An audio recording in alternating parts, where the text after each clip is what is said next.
Yeah, that's the family in the background. I can go to a quieter room if needed. Yeah, let me Let's just switch real quick. do an intro one time and then we'll come back to it. So I'm starting with the hype music. Mhm. Welcome to the Manhood Podcast. Little poor righteous teachers in the background. Then rock this funky joint. Mm. I have a special guest for you today. Young man that I watched grow up. Mm. Here we go. Young man I watched grow up from a little tight up to the man that he is today. Aspiring musician, actor, model, Yaki. I'm going to bring him on. He just recently had a child, new father. We're going to talk to him about being an expectant father and everything else. Welcome to the Manhood Podcast. Thank you for having me. I appreciate it. Thank you. Thank you. Welcome. So we're going to jump right in. This was brand new for you. You just had a baby. Listen, did you plan on being a father or did this just happen? Life just happened.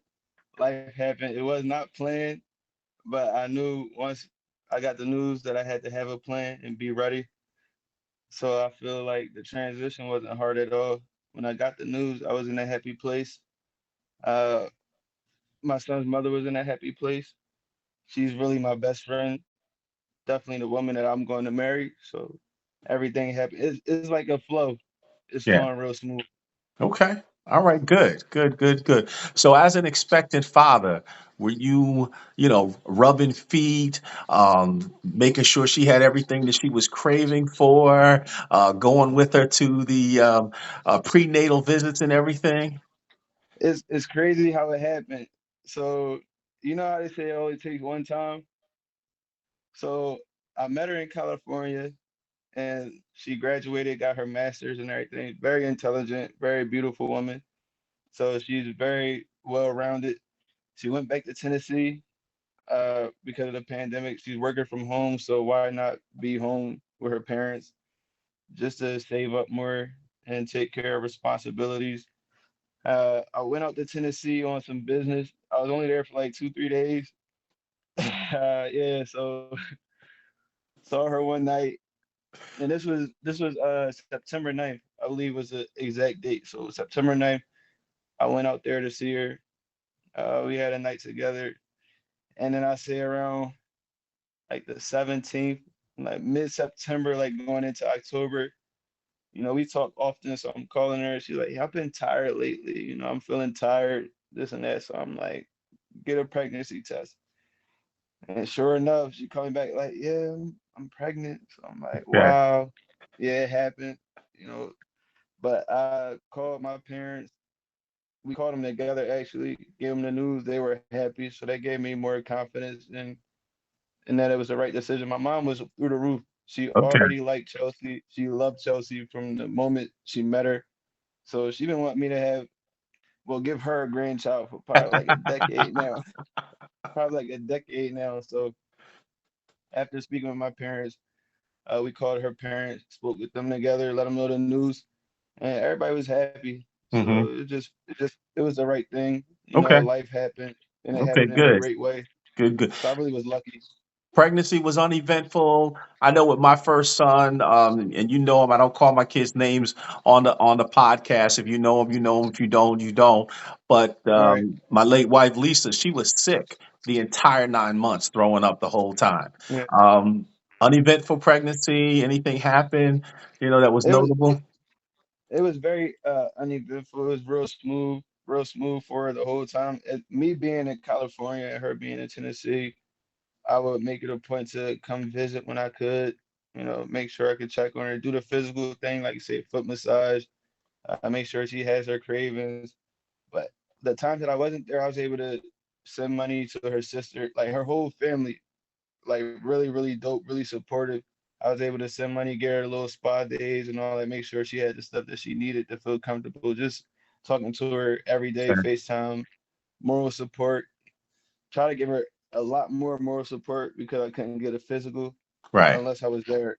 Right. But the times that I was there, we were able to go to the appointments together. And when I was in California, I was on FaceTime with her through those appointments. Okay. Okay. Good. Good. Good. Good. That's good to hear. Um, we'll get back to talking about being a father at the end. Right now, I want to go into talking about your relationship with your dad. You know, we all have fathers. What was your relationship like? Okay, so I have two fathers. I have a biological father and I have a stepfather who's actually my dad. I call him my dad and I feel more closer to him. Like blood couldn't make us closer. He was in my life since I was 1 years old. Okay. You know, so since a baby, not even a toddler, a baby actually. Hmm. Now that relationship, it had its still has its ups and downs, but it's all good for the most part. And Hmm. the downs would be little things like just because we are two different people genetically. Hmm. So he was raised a different way, but he raised me the way that he was raised. So I had to learn him in a sense, Hmm. like from my whole life, because it wasn't a natural understanding. Right. You know, with my father, my biological father, we have a natural understanding because I do some things that he does, so I Okay. can understand what and I notice it. So that that automatically I always watch it, and I'm like, all right, I'm for sure gonna be better than you. You know, like I want Mm. to do things better. That's just how Okay. I've always been. I always want to be a better father because it was a lot of time in my life that I missed because he was in and out of jail, Mm. like and doing some long stretches of jail time. So I'm like, all right, that's where you want to be. That's not where I want to be. So having my dad, Billy, being in my life since I was one and being active every day, he gets a whole different level of love and respect from me Okay. because he didn't have to raise me. I told him this too. I'm like, you better than me because I'm not raising anybody else's kids. Hmm. I'm not doing that. I told him I So said he showed you more love than you're willing to show somebody else.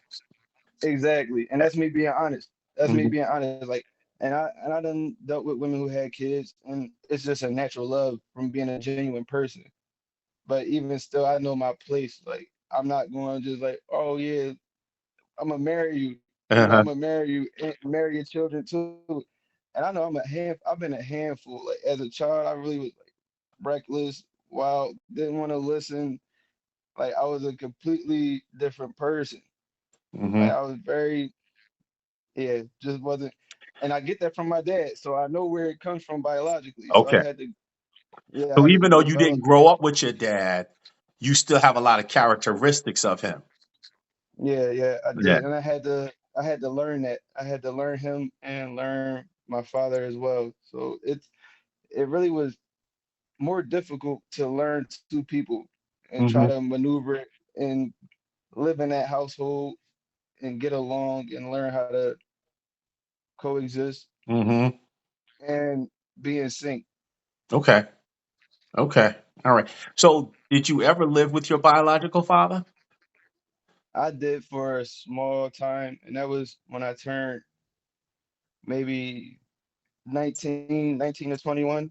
Okay. He was home. We were staying in Chester, so I really got to see Hmm. more of like how we're similar.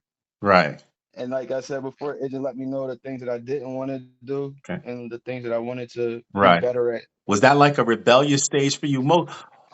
Most kids go through a rebellious stage, usually starts somewhere around 13 to 15 years old, and it usually lasts up until, I don't know, 20, 21, 22, 23, somewhere in there. I say kids lose their minds. They think their parents are stupid and don't know anything and that they know everything. So that was probably during that time when you had lost your mind.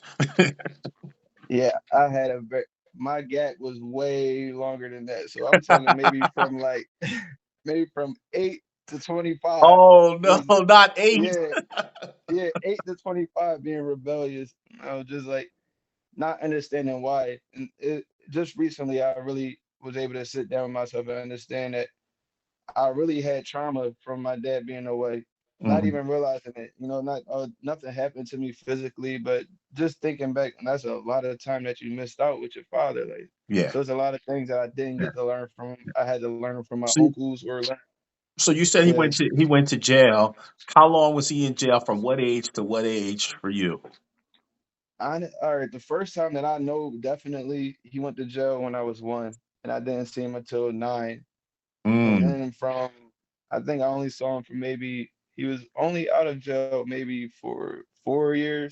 So from like 9 to 12 is when I really can remember seeing my dad and being able to call my dad and be like, "You coming to get us this weekend? Like, what's hmm going on?" So then again, from maybe like 12, 13 to 16, really was like, I don't know what happened to him. I don't know if he's in jail or he just like, I Yeah. need a break. Like, I guess I got to figure some stuff out. So I really rarely heard from him. Okay. And I think after that, maybe like 17, 19, during that time where I would be able to talk to him again and see him. So Hmm. 19 to 21, I was living with him. So that's like only had 2 years to Hmm. really get to know my dad day to day and be around my dad day to day. So Right. that's why I'm very thankful for my father, like my dad Billy, for Hmm. being there, just to give me that something to look up to, like Hmm. something like that place. He, he Right. he stood in place and did an amazing job, just Yeah. showing me a male figure, even though I was rebellious about it because I really didn't understand like completely Hmm. different, genetics, biologically different train of thoughts. Hmm. Right. But he took me in like family, so his father was my grandfather, so I Hmm. really was able to learn. They would take me on trips and all that. It showed me way more love. My actual biological grandfather, he passed away when I was a baby, so I didn't have that. I just had Hmm. my mama.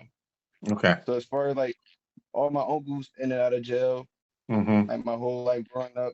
Yeah. So and it's funny because my uncle actually recently just came home and he wasn't even done his time. It's just because of the pandemic they let him out. That type of stuff. So And then I got let me ask you this: how did it make you feel not having your biological dad around? Did you feel like he had abandoned you, or didn't want you, or just wasn't around? How did that make you feel? I just was it. I'm able to answer that question now because I really just sat down with myself recently, and I understand it. It did make me feel abandoned. It Hmm. made me feel like even though I know you were in jail, like you had to be where you were, but like why were you making dumb decisions? Like, and if you were doing stuff that could injure, like could land you in jail, why were you moving so recklessly? Right. Hmm. Like, and I Nope. understand. Of course, he'll say, "Oh, I had to provide, I had to make sure." All right, you could do that, but come on now, there's plenty of people living that lifestyle who still have yet to go to jail because they moving smart. Right.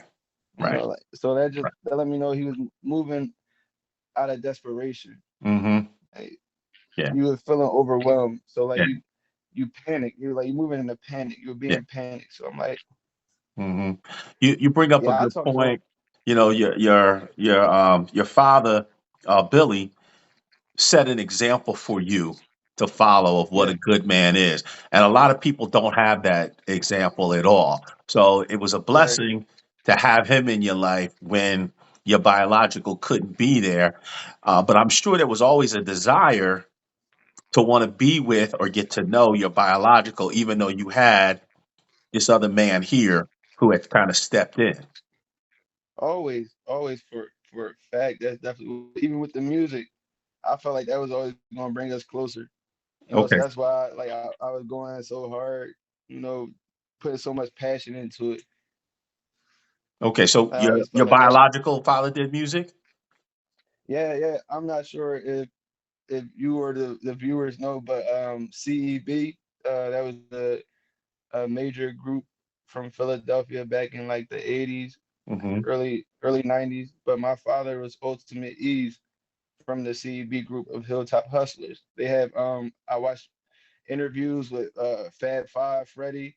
Okay. So it's a lot of history where I can look back and see, oh, that was my dad. He was doing good. And I'm like, what happened? Like, what landed you in Mhm. jail to have such? Well, I would say being at a high in life, like having the height of a career Right. and being like on the road to success.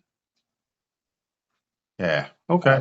Yeah, just Yeah. So the music was where you bonded with your dad. You felt close to him, even though he wasn't physically there. Was he ever there while yeah, you were doing your music, coaching you and giving you hints and yeah, tips? yeah. Okay. He was so between the ages of I say maybe like what when I turned 16, like 16, 17, we were in the studio. And that's probably the most time I ever spent with my dad. Like we would be in the studio for like 12 hours a day. Okay. And like that was the most time I really was able to spend with it. And it was for a reason. Like yeah, you developing your son to be an artist, but that's for like monetary reasons. Like, all right, we can make money. We ain't gotta do or I ain't gotta do what I'm doing anymore. Like this can Right. be a legal means of income. So Hmm. that yeah, but that only lasted for so long. Hmm. Okay. All right. Listen, tell me about your music career, acting and modeling and everything. You mentioned your IG page and your website and everything else. Let the people know about you and what you're doing. Yeah, yeah. My Instagram is ntmyahkay, ntmyahkay, and Okay. that's where I've been. I've always been doing music. Well, me and my brother, we had a whole tape that was supposed to be out at the age of 16. Like my dad had deals on the table with Nickelodeon, Mm-hmm. so it was a lot of stuff in the works. But like, you gotta stay away from the streets. You ain't want to stay away from the streets. So it's like that fell through. Uh-huh. So it was like I was in college, and then this was my fault. I was in college and he told me to stay in college because he had a deal on the table for us. I dropped out my first year, and that's how when I back to what I was saying about I know I'm like him genetically, and I was Yeah. like I need to be better because Uh-huh. I wanted to be in the streets. I wanted to be in the streets, and I had a 3.4 GPA Wow. my freshman year, Yeah. and then I just left because I wanted to be in the streets. I wanted to be in Philly. I wanted to be at my grandma's house with my cousin, Mm-hmm. doing whatever we wanted to do. Yeah, yeah. It's So I, it's it's amazing. They talk about nature versus nurture. You know, you're being nurtured one way by one type of man, but your nature is a whole nother way. And they say that, right, there's always this argument about which is more powerful, nature or nurture. So that yeah, was probably part of the battle that was going on with you. And it sounded like you had to at least experience or express what was in you naturally, what came from your father before you could get to the nurture part. Um, exactly. yeah, yeah, that's good stuff. That's good stuff. So you said till about 23. How old are you now? I turned 30 July 21st. Oh wow. Yeah, I'm 30 now. I'm an old head now. Like, I used to be like 30 years old. You old. Like, I'm an old head now. See, I met this young man. He must have been 10 years old, 20 years ago, when Yeah, I met him. And, to see him now doing the things he's doing, I'm really proud of you. So thank you. it took a while to get to this place, realizing who Billy was, the man that raised you, and who your biological father was. When did what was it that turned the light bulb on for you? That brought you out of that rebellious stage into being able to appreciate, this man who was not your biological father, loving you enough to raise you like his own. Yeah, what brought me to the realization of it was just being able to really sit down with myself. I believe what really caused it was when I started to be out on my own a lot more, like having my own apartment Hmm. and just living life and going through lessons. And he always was there, whether it was a good lesson or a bad lesson. I could always call him and count on him to help me in any situation, whether it was advice, whether it was like Hmm. real help, like dad, I need. And he'll give me the hard time, but he You always got to came hear the through. speech first, right? Yeah, exactly. He would give me a hard time, but always came through. And Yeah, just yeah, realizing, like I said, like you really took on somebody else's responsibility yeah. and you did it with grace. And you had children of your own, and you Hmm. accepted me as one of your own. Like you treated me like blood, you treat me Yeah, better than my actual blood father did. yeah, So that just Yeah. made me realize, and growing up and becoming a man and maturing, Mhm. it just made me appreciate him a lot more, like Yeah. a whole lot more. Yeah.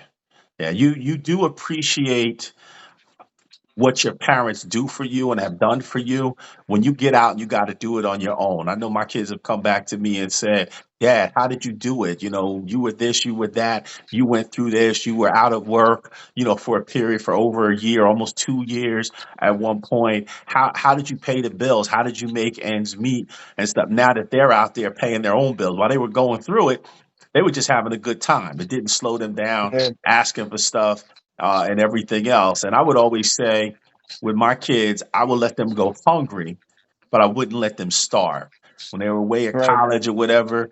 And there was always a lesson that had to be. They would come, they would say, Dad, I did this. I need help with that. Can you bail me out of this? Can you bail me out of it? And they wouldn't use the word bail out, but there was always a lesson that needed to be taught during those times before I bailed them out basically, and that sounds like what Billy would do. He would teach you the lesson, which has yeah. made you the man that you are today. And he actually bailed me out a few times. Literally bailed me out. Yeah, literally bailed me out. So it's like, And, yeah, he and, didn't and have to do listen, that at all. sometimes you let your kids go through some stuff that makes them stronger, that makes them better. Yeah, You let them struggle. Like I said, I let them go hungry, but I never let them starve. So they would learn how to, develop the skills to survive on their own without calling for help all the time. Because at the end of the day, I won't be there for them all the time. And someday they right. will be a father. My one son's got two daughters now, and you just got to figure it out. Which Yeah. brings me to this precious bundle of joy. Tell Oh tell yeah, tell man. me about your son. When was he born? What's his birthday? What's his name? What does his name mean? Talk to me. Look at that. I see that big Yeah, old smile on your face too. yeah, man. Yeah, he's amazing. So yeah, his name Arrow Yasir Ponder. Spell that His for us. first name Heiroah. So it's like air and pharaoh combined. Yeah. So air pretty much means like a legacy, and pharaoh means king. So it's like legacy of a king. Mm-hmm. So I just want, and it's crazy because I looked it up. He's the only person with that name and the way it's spelled. Yeah. So that was real big to me just to give him something unique. I feel like he's precious one on one. So I had to make sure I gave him a name where he could, every time somebody calls his name, he understands that, like, yeah, you know, Mm-hmm. gave him Yasir. That's my middle name as well. So I wanted to continue that. Mm-hmm. Hopefully he changes it. I don't want him to do that for his son. He doesn't have to. Mm-hmm. But yeah, I love it. I'm happy. He was born June 14th Okay. of this year. Okay. So he's coming up on 4 months now. Okay. Coming. Already And walking, how many talking. pounds? How many ounces? He came out 8 pounds 8 ounces, and he was 21 inches and Whoa. three. Yeah, 21 inches and 3/4. So yeah, he was big. Oh, that's a big Yeah, one. yeah, he's stocky. Yeah, he's very bigger than me. So I already know he's gonna be greater. I already know he's gonna be greater than me. Oh, and Yeah, listen, with that name, you've got big shoes to fill. You got to leave him a legacy. yeah, for As sure, an for heir sure, and a king, you you've got some big shoes to fill. You got a legacy to leave for him. So definitely. you got your work cut out for you. So when he came home from the hospital, how was it? Were you there on a Yeah. regular basis? Tell me about that. So me being in California and his mom being in Tennessee, I'm sending money. So I trust her. I Yeah. trust her with it. I trust her with like $1 million. I Okay. know she's gonna do the right thing. So I'm Hmm. sending her money, saving it up so we can move to wherever she like to, whether it's LA, Vegas, Arizona, Atlanta. Hmm. I just know for a fact I don't want to live in Tennessee. I don't want to do that. So we already talked about that. But when he was born, I was there for the 2 weeks. I Okay. was there for 2 weeks. Then I had to go back to California, get back to work, take care of things. So actually, I haven't seen him for like 2 months until September 5th. They came out here, and Hmm. I flew back home. Like we're actually here with my mom and my dad Billy right now, just so we all can be together, spend some time. They leave back on Wednesday. They're going back home on Wednesday, which Okay. is what's that, the 5th? Yeah, they go back on the 5th, and I leave back for California on the 8th. Okay. Okay. So it's difficult. I understand I have to do what I have to do because it wasn't planned. So I really wasn't in a position. I knew I was happy and I knew I had a lot of work to do to get in position. Yeah. So that's what I'm focused on. Just the time that I'm able to spend with him physically, it Hmm. means the world to me. Yeah. So, He what does being a dad tell you about your biological father and about Billy? man, all right. So honestly, what it tells me is it's just about being selfish or selfless. Good. That's the main thing it tells me. Like, what are you willing to do for the child? Hmm. Like, do you want to change your lifestyle and be a civilian, or do you want to keep being a street person for the glory, like taking a risk when you know where it can end, like where it can land you and Hmm. take you away from your children, or do you want to be a civilian and work hard every day and show the child is more to life and that you can get things done, be innovative, and really bring a change and be an influence in the life of the child. So I feel like my biological father was still selfish when I was born because he still, even though he'll say he did it for me, he did it for his children, but in reality, you was doing it for yourself, Mm. you know. Yeah. So I know with Billy, my dad, a very compassionate and selfless man, Hmm. a very a, a very good man with morals and values. Yeah. But he was instilled that through his father. Right. I never really got the chance to meet my biological grandfather. Maybe he was a street guy, so you never know. Like Yeah. if my dad and all my uncles in and out of jail their whole life, my mom had a shotgun. My Hmm. mom was street, so I know for a fact. I remember my mama told me that story. My Li- mama was about it. Listen, Yeah, my you mama bring was about it.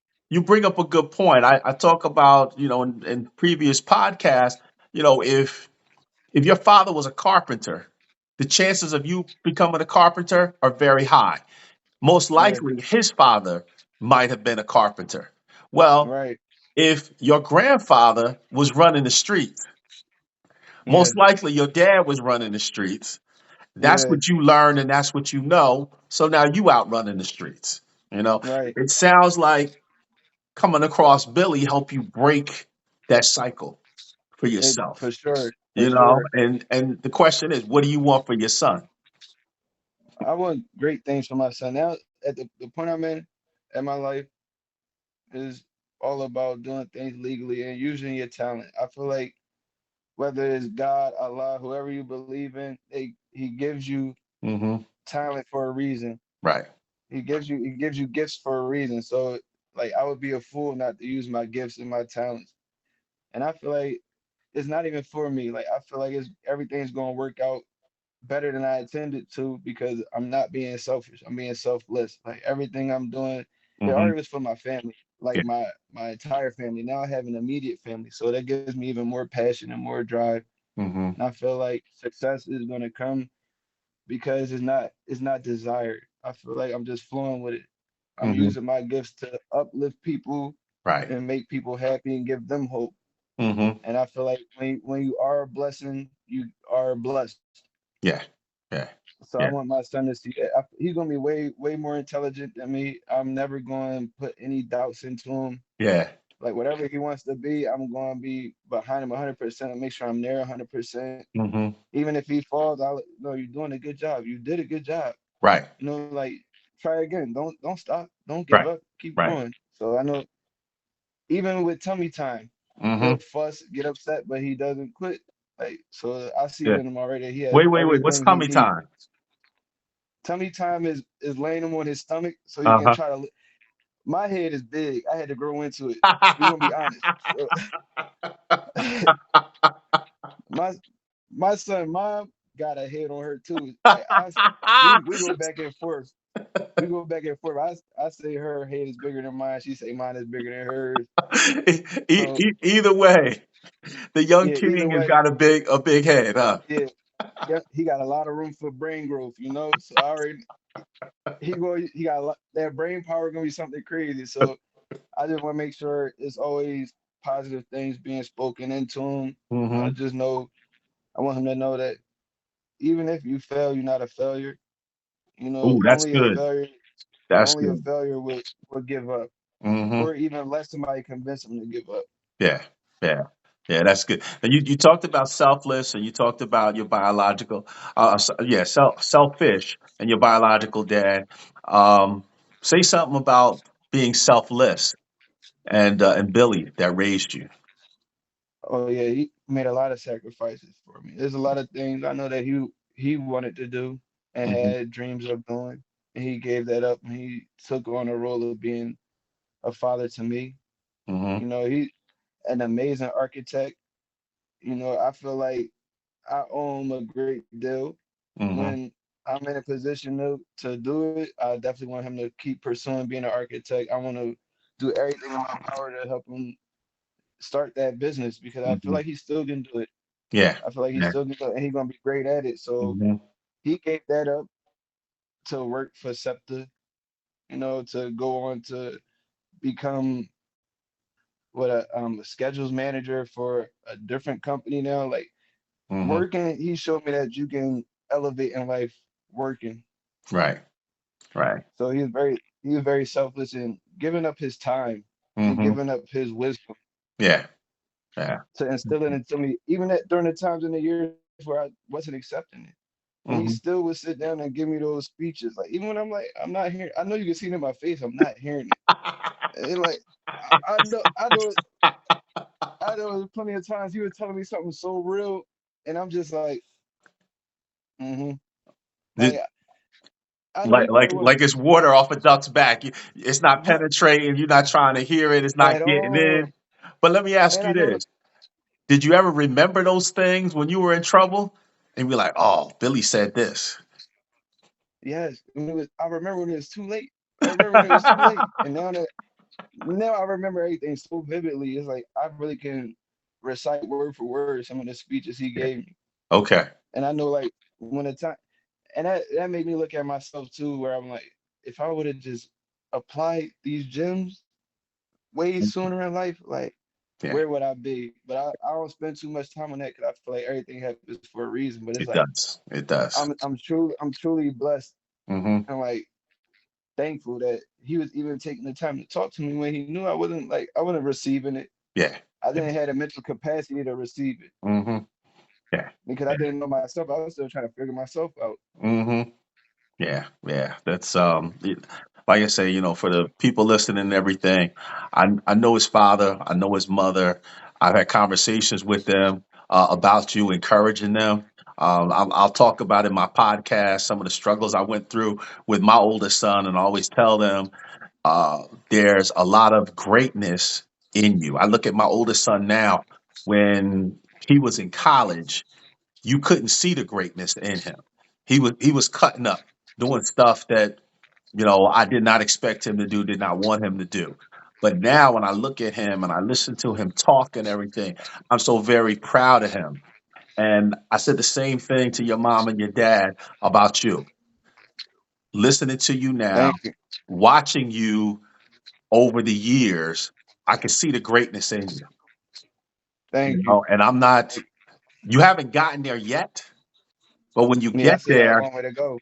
I'm not going to be surprised. Yeah, I'm not going to be surprised at all, okay? Because just yeah, listening to you and the gems that you're dropping now, okay? I'm just like, wow, yeah. you It took me a long time to get here. It took it, me a long time, and then you ain't but I 30 had to years get old. It comfortable ain't with been a myself. long time. Yeah, I had to It get seemed like a comfortable with long time myself. to you.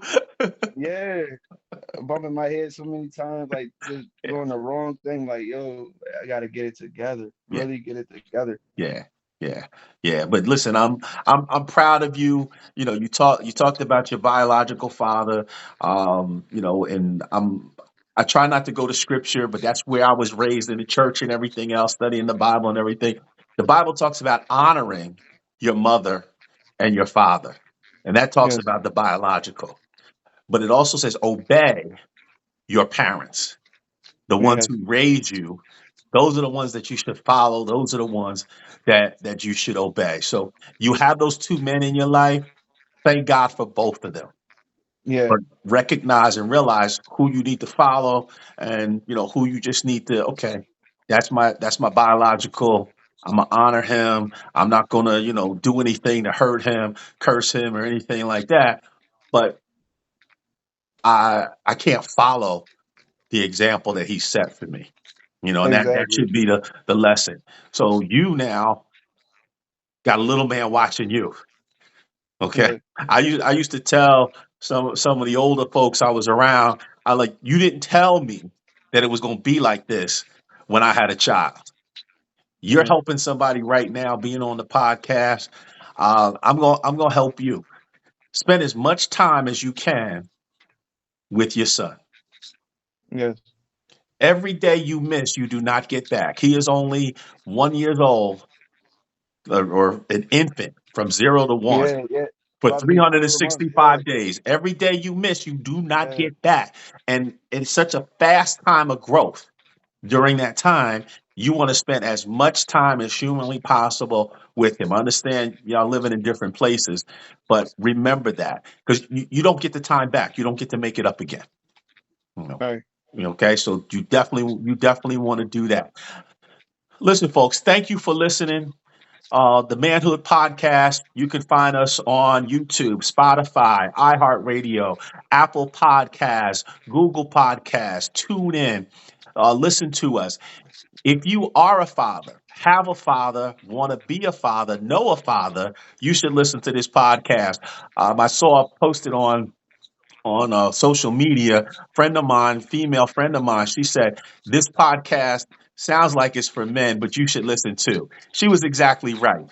This is not just for men who are fathers, want to be fathers, expecting to be fathers, but this is for everybody. I think if you're female and you don't have a good relationship with your father, or you do have a good relationship with your father, and you're projecting that onto the man in your life, you probably need to sit and listen to a couple of these podcasts. I'd love for you to comment on social media and everything else.